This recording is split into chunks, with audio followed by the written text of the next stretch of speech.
Good afternoon, everybody, and welcome back to the channel. So I've got the John Deere 8650 moved back from Dairyville and Francisville. I've got the 9300 moved back. I pulled into this farm here and I started just running the soil finisher over some corn stalks just to see how well it would work. Works really good in the light stalks on the sand, but as soon as you get down to lower swales and things like that where the corn stalks were heavier, doesn't do as good. Starts to plug up. So I'm gonna have to take the 8650 now and go disc all the lower ground, and then I'll take the 9300 and the soil finisher and go over, the low ground and the high ground with the low ground disc, and then I shouldn't have an issue. But to conserve fuel, I don't even think I'm gonna mess around discing the higher ground. I'll just go right through that with the soil finisher and call it good. This whole field over here, that's just gonna all have to be disced because that's some pretty heavy stalks. That's some good ground. So this is the farm that I picked up last year. There's 58 acres here. It's broke up into several smaller fields. But if you remember, this is the field that we had to bring Little Richard down, and we trenched across and drained out a whole bunch of water in this pocket. The reason this pocket developed was because the neighbor's field over there, there's a culvert under the road. The water comes across, ends up over here, and it used to go down an old clay tile, but that clay tile was junk. So what we did was we came in, we drained it off, got a trench dug, and we needed to put a tile in it. So I went ahead and I went back home. I got the 220 Hyundai, brought it down here, trenched across with it with the laser, and then we put a tile in with a Hickenbottom riser right there out in the lowest part of that hole. Drained that, planted it like 2 days later. It was absolutely beautiful. Corn was beautiful all summer long. This farm done really well for me last year. I'm hoping it'll do good for me again this year. I've got some 160 bushel acre corn off of this, and I was really surprised for being as high in some spots as it is. But we got some good rain last year, and I had a good fertilizer program, so hopefully this year we can do it again. So I'm gonna take the 8650 now. We'll go disc those spots, and we'll go from there. We'll see what happens. So Dad's still down in Francisville. He's gonna finish planting down there, and then he's gonna head this way and get this planted, and then we'll continue on. So we are adding some more bean acres, so I'm gonna have to plant some more beans, but that's okay. No big deal. I got to go see my nephew. I know the last video I made of last night when we got rained out, I said I was gonna go see the new nephew. Cute as a button. Got to hold him for a while, and gonna be a future operator, I think, for the farm, so, and the excavating. So we'll see what happens. It's all in how you teach them. So all right, let's get started. So as you can see, you get off that ridge over there and the soil type changes pretty quick from light soil to dark soil. This dark soil's got quite a bit of corn stalks and chickweed growing in it. That's just no good for soil finisher.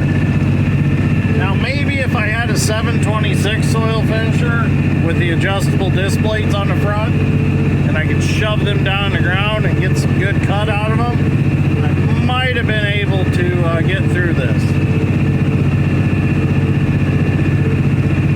But it would have been a big maybe. The 496 Case IH disc does a pretty good job of cutting that stuff up.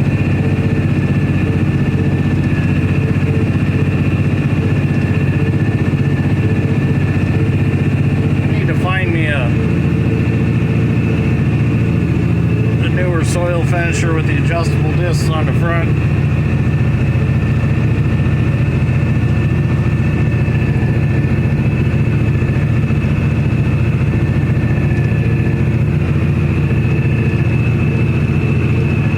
My uncle had one. I really liked it.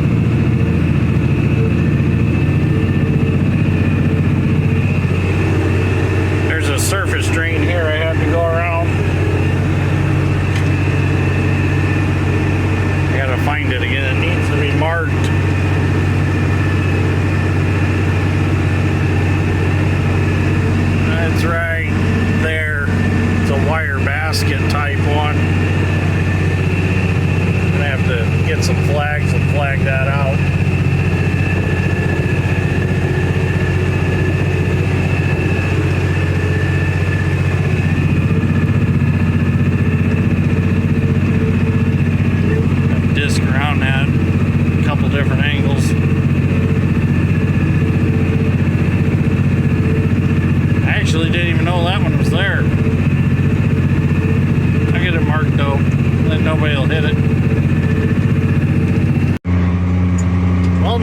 dist all this, should be able to go through it trouble-free.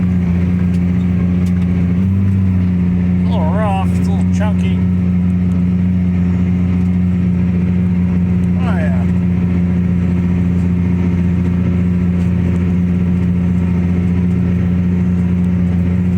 Nice and smooth behind it.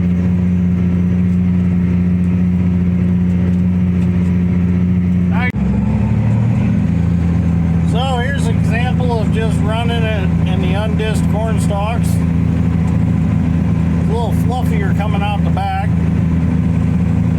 but the crumbler's packing it back down pretty good.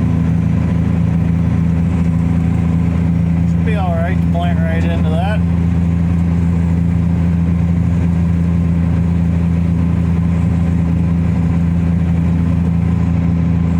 This sand, I just hate to work it too much. Don't want to dry it out too much. Keep some of the moisture in it, even though it's probably going to rain tomorrow.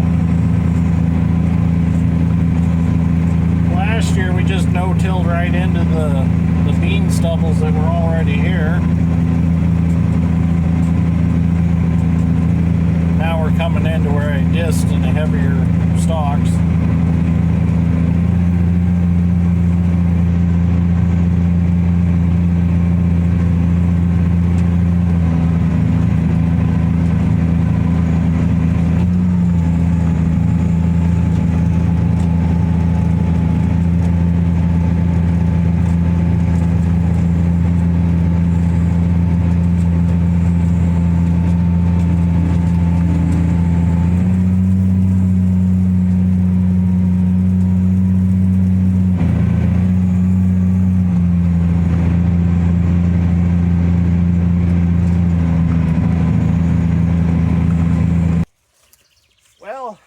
Today is May 30th.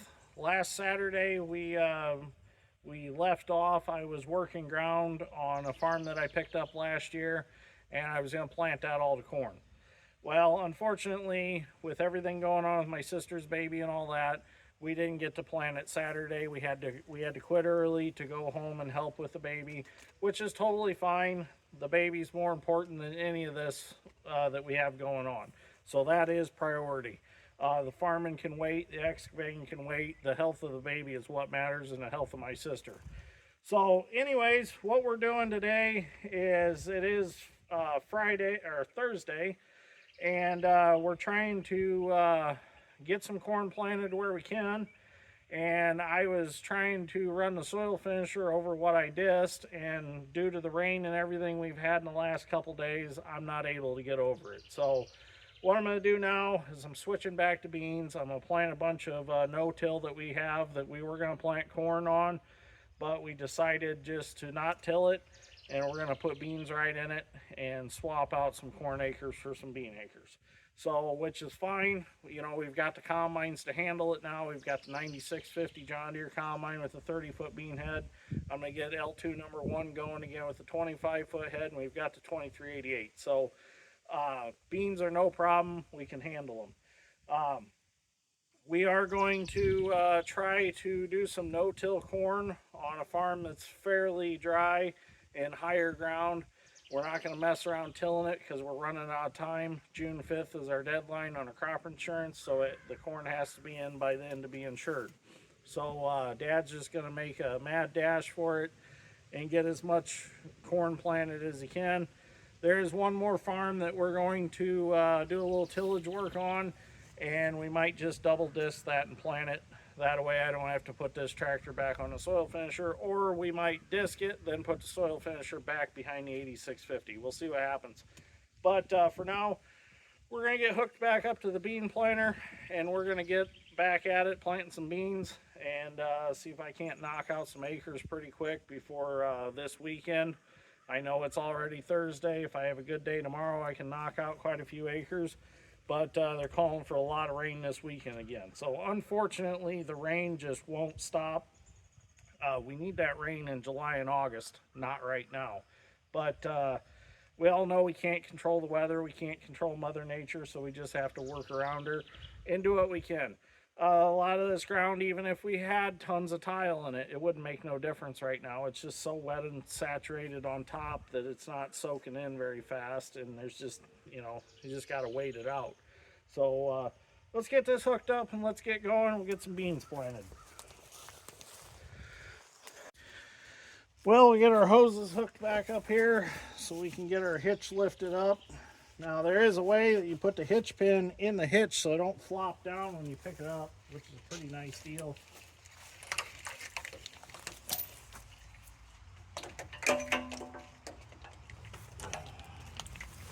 Get all this brought back around. So the ones I marked with green zip ties go to the right.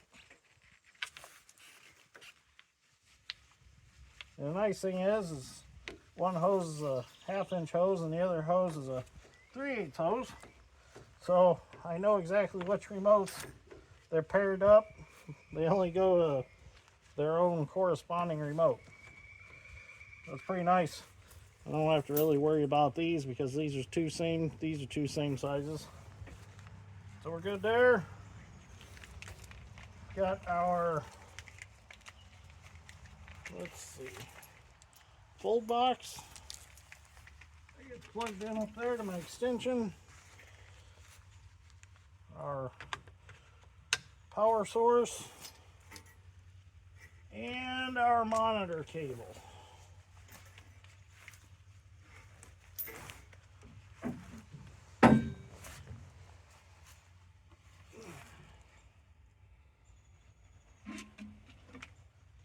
The nice thing about these WeatherPack connectors is they're easy to plug in, and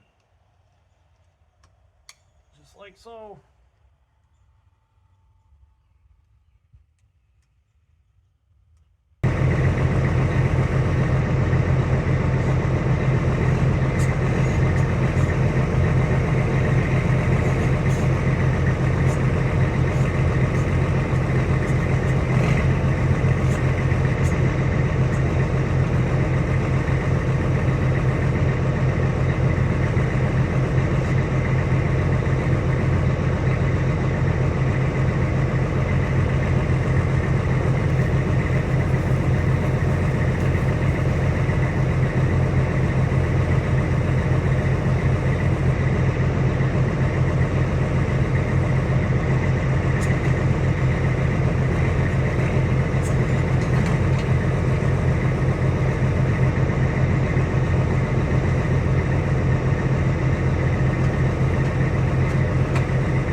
And there we go.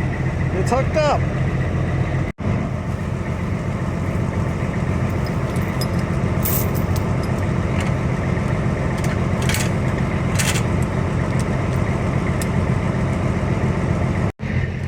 Now all we gotta do is take our cylinder stops out for our wing wheels. Take these pins out, the bolts out. They hold the hitch up while it's in the unhooked position. And we're ready to go plant again. Hopefully everything goes smooth, which I think it will.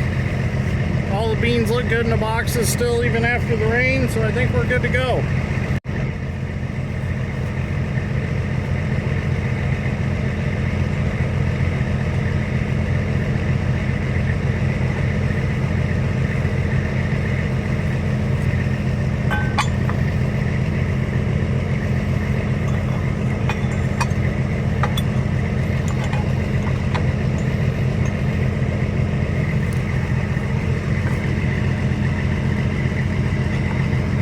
One safety stop.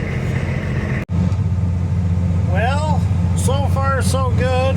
I hit a small field on the way down to these bigger fields. Got it planted. It's only like 2 acres. Figured I'd just grab it on the way. planter's working just the way it was when I unhooked it, so that's a good thing.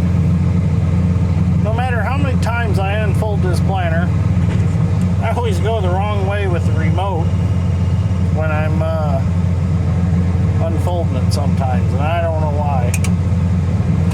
So I know I said that Dad's got a no-till with the corn planter. He can no-till to a certain extent with it. Corn stalks that are real heavy are a no-no, but if they're like a sand hill and they're light corn stalks, you can plant right into them. Where he's going to plant right now was going to be the plow day field, which that field is all bean stubble, so it won't be no problem for him to plant. We are going to hit the heavier spots. There's some of them, I think they're called goldenrod. They're a real tall plant that flowers a really pretty yellow flower, and there's pretty heavy spots of that out there, so George is going ahead of him, and he's just kind of lightly disking them spots to cut them up. So Dad will plant that, and then we'll come back later and we'll just spray it, get rid of whatever other weeds there are, and then it'll just be no-till.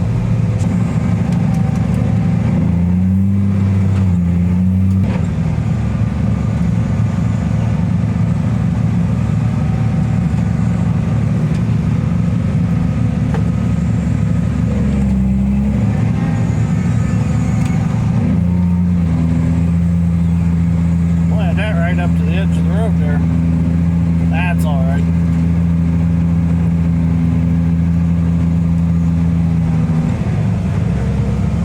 Gotta wait for a car to go by.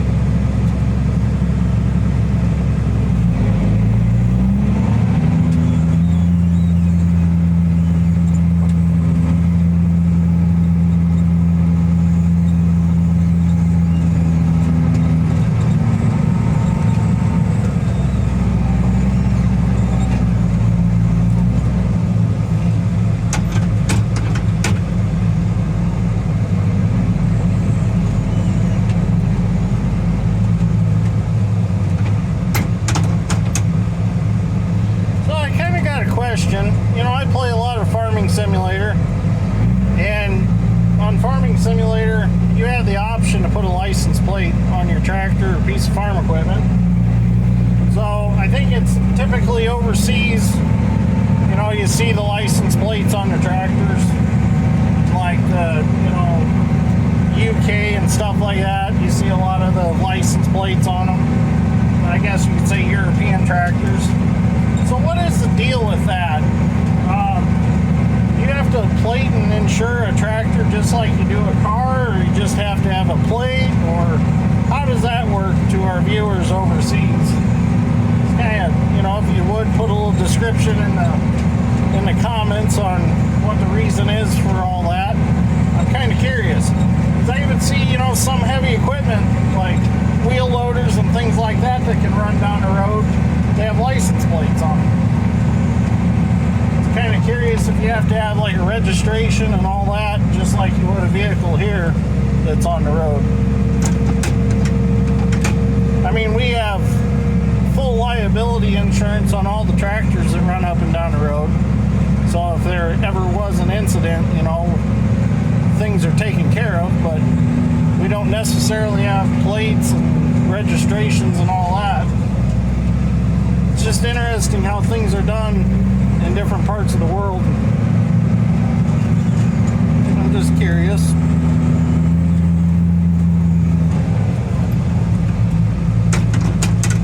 I know I like to have fun with my plates on Farming Simulator. You can put all kinds of different sayings on them.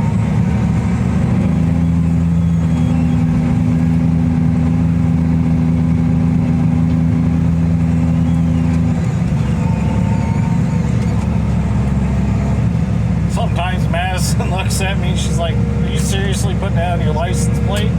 I said, "Yeah, it says D's nuts." I think it's funny. I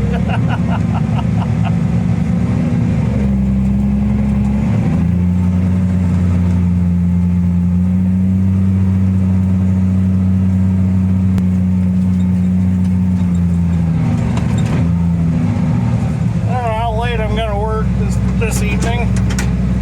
it is already pretty late in the day. It's about 4:30. I need beans. I don't have any with me right now. I wasn't expecting to go back to plant beans.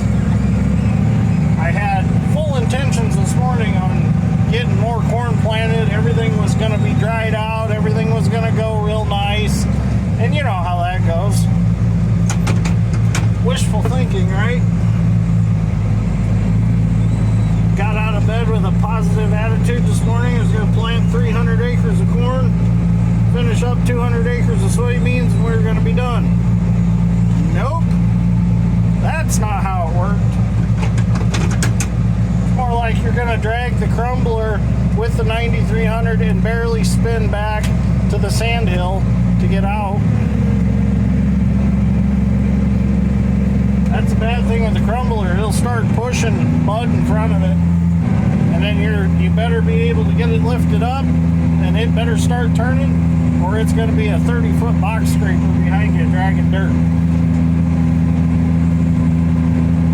I barely made it to the sand hill.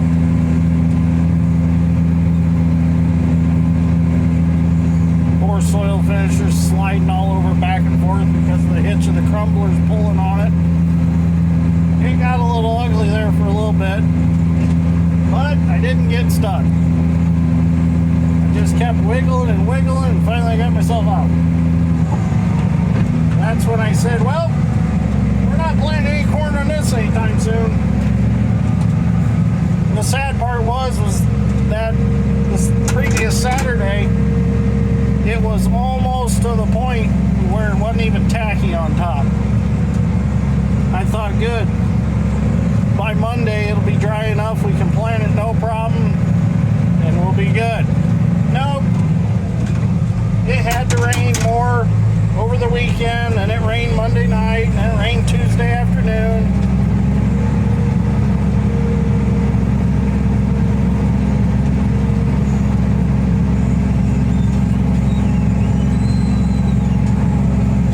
That's okay.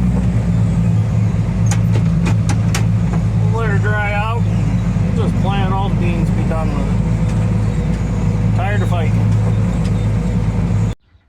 Well, it's June 1st. We got a storm coming this afternoon, so let's get started for the day and see what we can get done. First, we need some beans.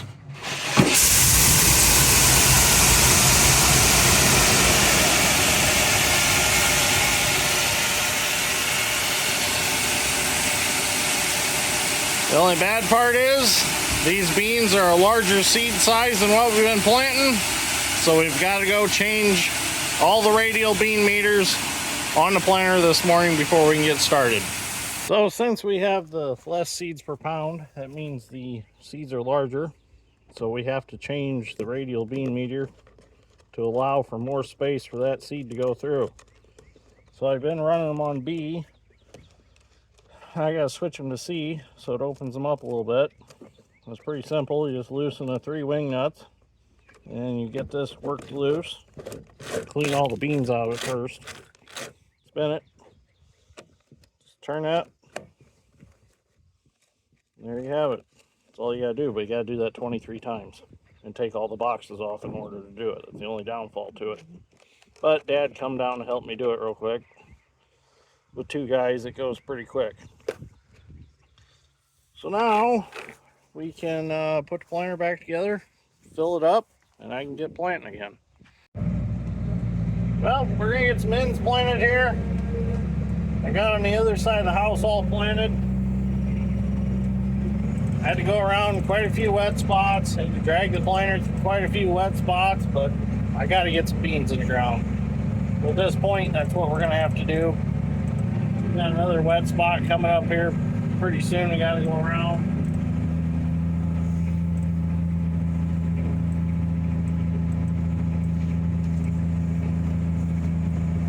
It's right here.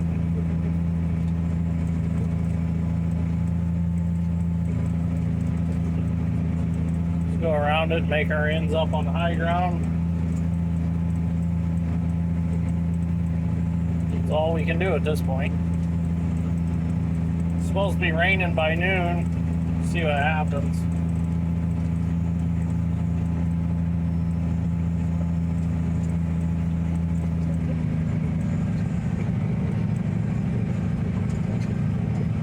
We've farmed this farm for probably 10 years now, and I've never seen water lay like that in that spot.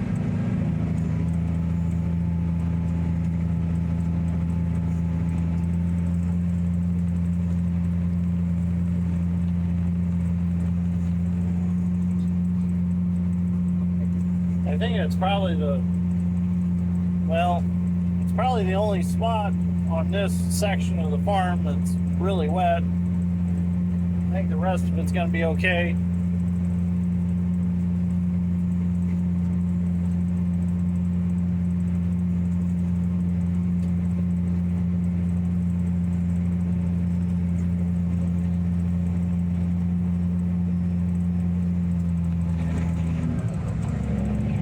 Go ahead and stop right here. We'll plant this section. Then we'll do this next one here.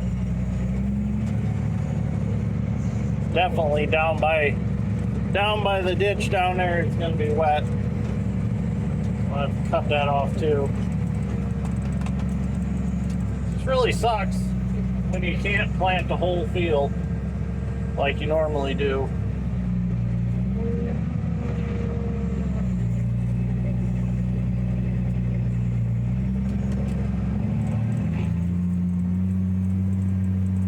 Nice thing about beans though is you don't have to try to line up rows later if you come back to plant a wet spot. You just plant it. Because the bean heads on the combines, they don't care. You can plant in any direction you want to, crossways, at an angle, whatever you need to do. Where corn, you got to make sure you line your rows up and all that so you can put anhydrous on it.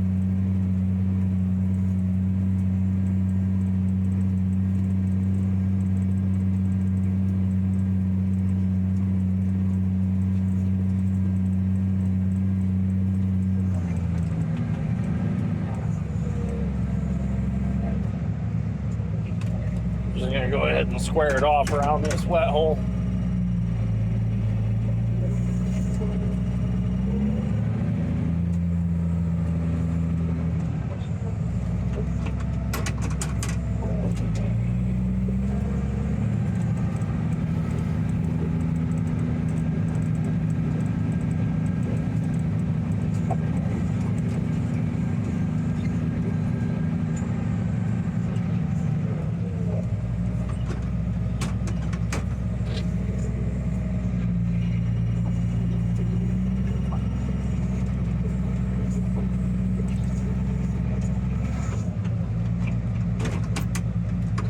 It's amazing how much water's laying under them solar panels across the road.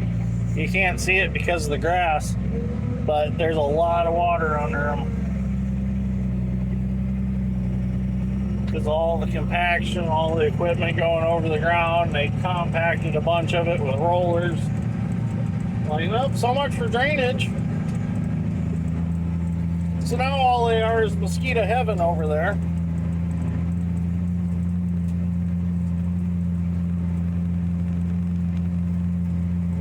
So if you got a lot of mosquitoes, you live by a solar field, I can guarantee you that's where they're all coming from. It's all the standing water.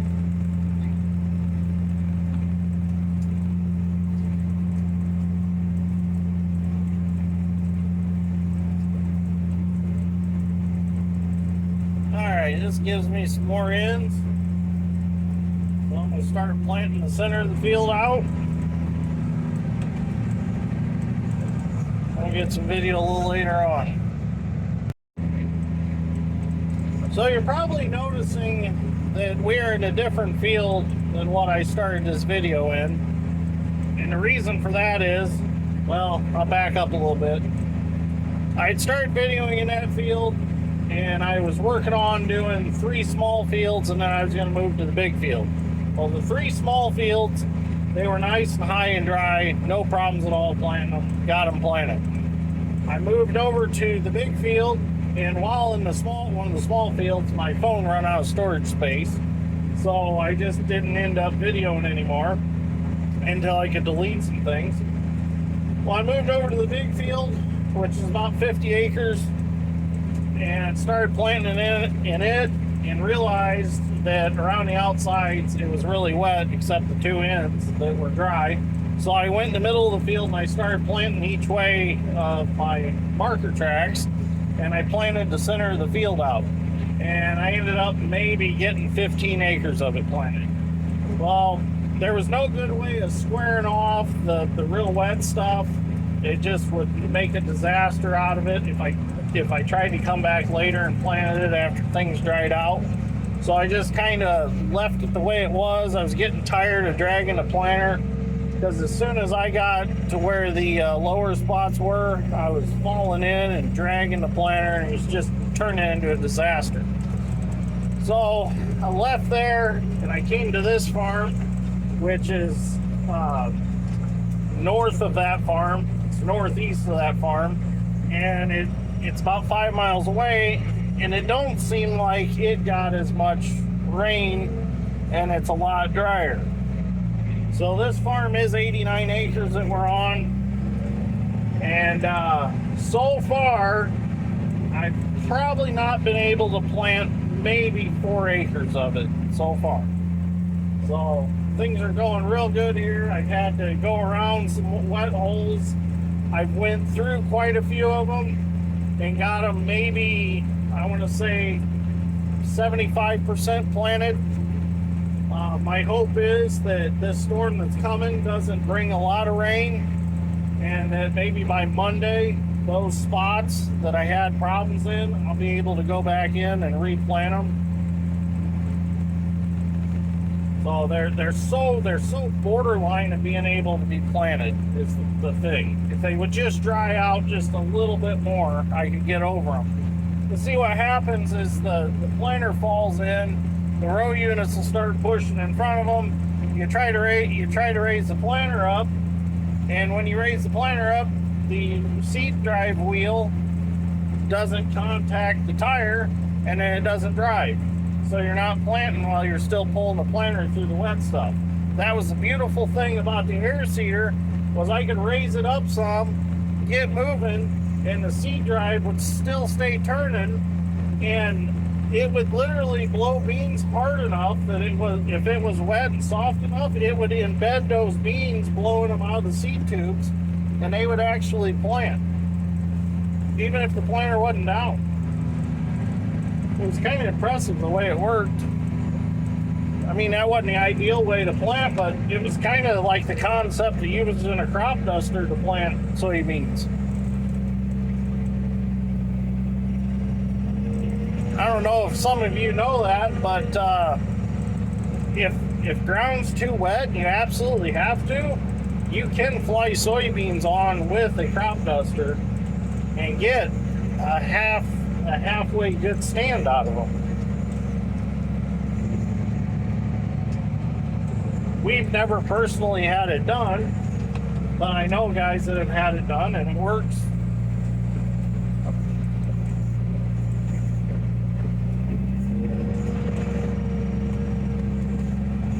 They actually fly cover crops on, so it's the same principle.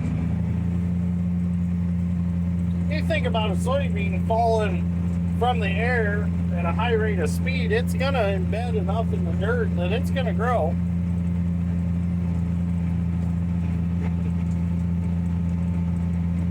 I think I read an article one time, there was a case where a guy actually planted some corn by air, and it actually worked. It was kind of a disaster to pick, but hey, it worked.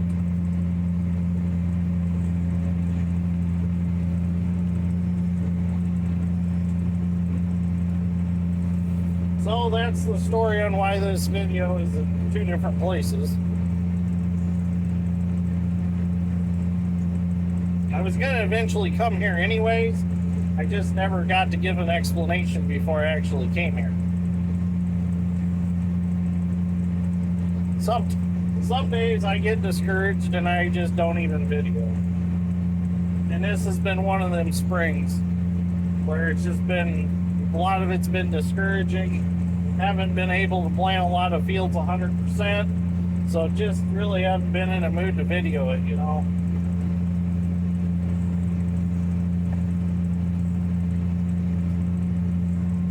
I always promise to show the good, the bad, and the ugly on this channel.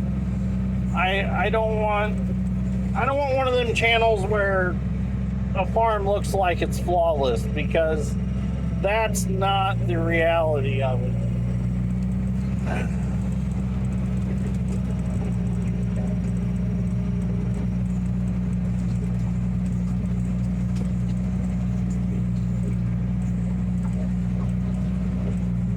I mean, if you're watching a channel and everything is just going flawlessly, that's because there's got to be some stuff edited out.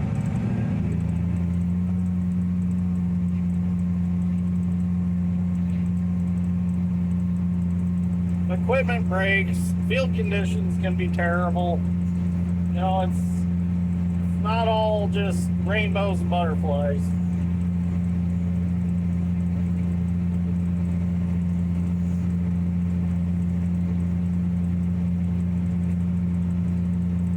And sometimes I honestly just don't have time to video. I gotta get things done, you know, gotta get the crops in. But I try to bring you guys with me as much as I possibly can.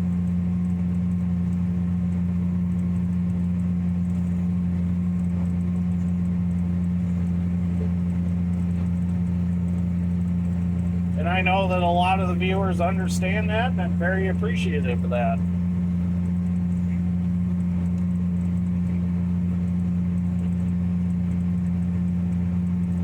If you ever ask me how fast I go,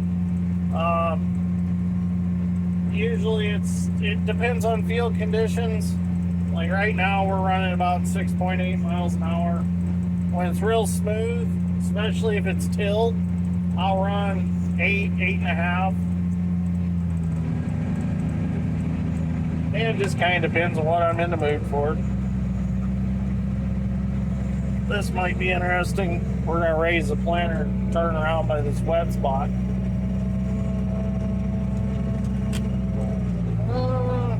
Planter's not cutting as bad as I thought it would. I'll have to back up. I didn't plant very many ends in front of this wet spot. Just kind of hoping not to have this problem. We'll get it though. The only bad thing about this planter, it cuts in so bad. It's like a boat anchor when it does it. That wasn't too bad.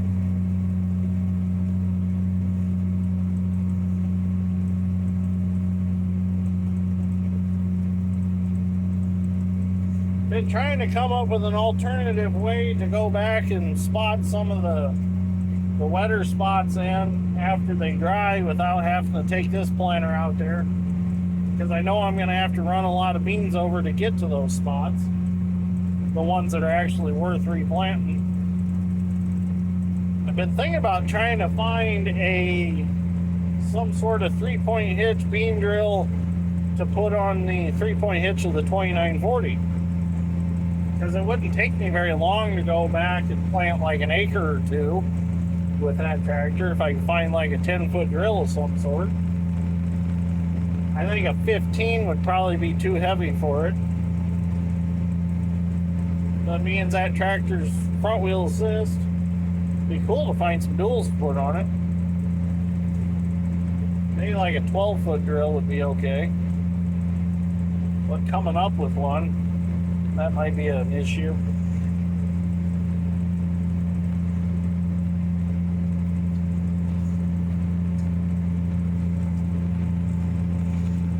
I called Drew at Castonia's, Drew Swanson, and asked him if he knew of any 750 John Deere no-till drills available, or one I could rent.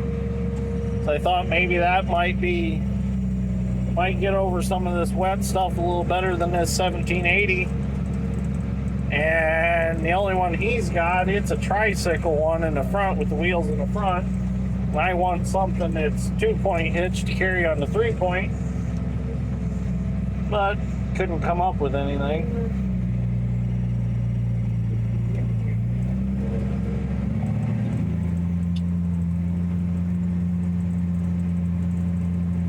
So we'll just plant what we can with this one. And hopefully we won't get a whole lot of rain. Things will dry out and I can go back and spot some beans in. I don't mind just the small pockets like this one up by the road, but where I've had to leave a couple acres, that bothers me. I'd like to go back and plant that.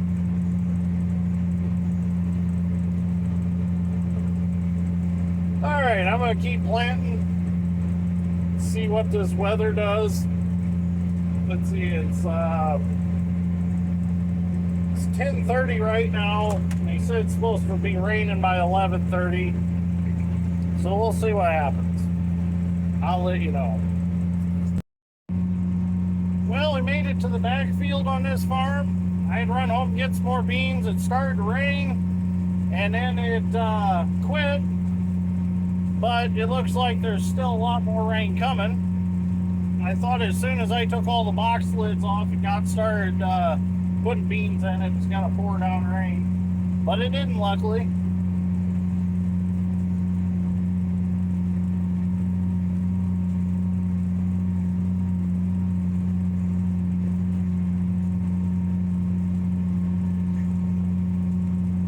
So it'd be nice to get this last field done before it does rain. Then I'll feel like I've accomplished something.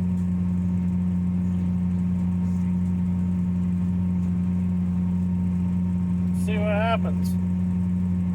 Looks pretty promising out here. I don't see any water standing anywhere. We're going along the pipeline along the railroad right here. Well, it's a walking trail now. It used to be a railroad. Yeah, do some tree trimming on this place. Wasn't too long ago I brush mowed all this. It's coming back. We'll get to pulling the mower over here next fall and get George out here doing a little trimming. Or I'll do it, one or the other. We can't take any trees out along here because of the pipeline. I could bring the buncher and cut the whole trees off, but they don't really want any stumps dug out because they're in fear that the roots are growing around the pipeline. I forgot what pipeline that is.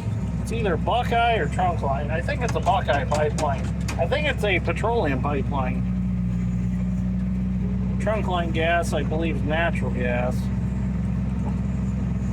The day pump. It's not something you want to get into, though.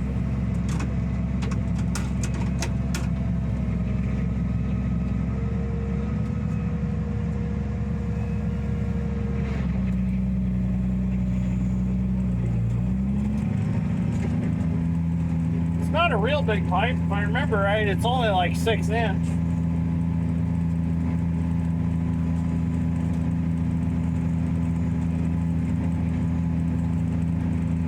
They had it dug up here a few years ago. They called us. They needed to make a repair because they x-ray the pipeline every so often, and they had a weak spot in the pipe.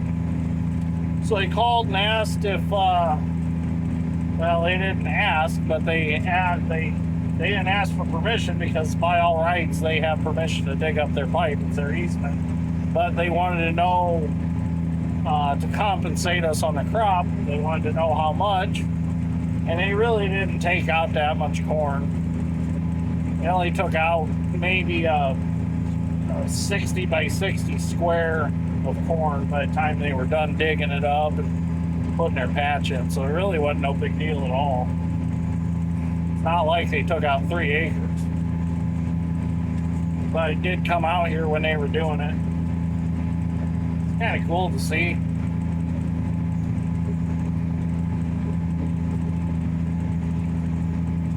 They dug the pipe up for like 20 feet and supported it with cribbing, and then cleaned it all off, found the bad spot, and they sectioned it out and they welded a new piece in.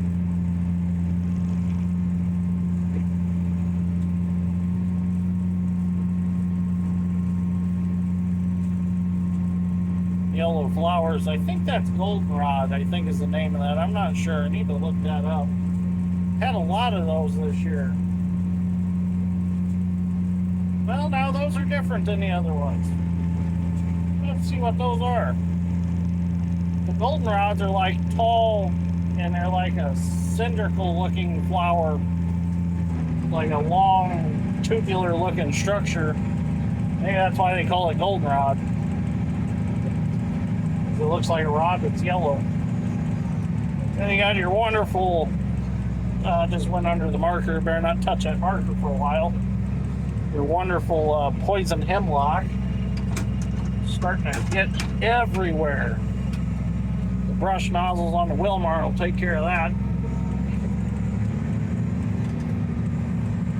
That poison hemlock's becoming an issue, and I don't know if our local and state government's noticing it yet, but that stuff needs to be taken care of because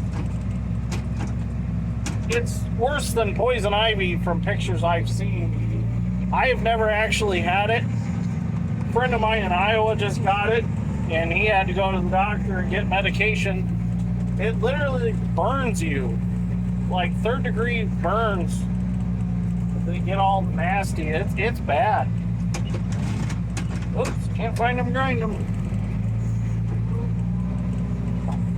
But yeah, definitely need to do something with it because it's growing everywhere. Roadsides, state parks I've seen it in. Bad stuff.